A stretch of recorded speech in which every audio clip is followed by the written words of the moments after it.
Ito po'y sumisimbolo ng pasasalamat kay Congressman Barsaga, yung puso niya para sa Mindanao, lalo na sa amin mga Muslim. Kasama na kayo ng mga kapatid namin mga Kristiyano.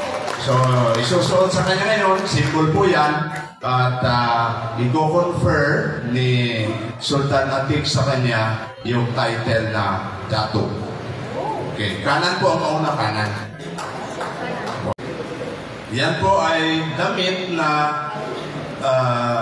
minana pa namin sa Sultanate of Brunei. For your information, naunang malayo ang realm ng Sultanate of Brunei kaysa sa Sultanate of Sulu. So yan po, yan namin nakuha yan. Kasi ako rin, part din ako ng royalty na yan ng Sultanate of Brunei. Congratulations!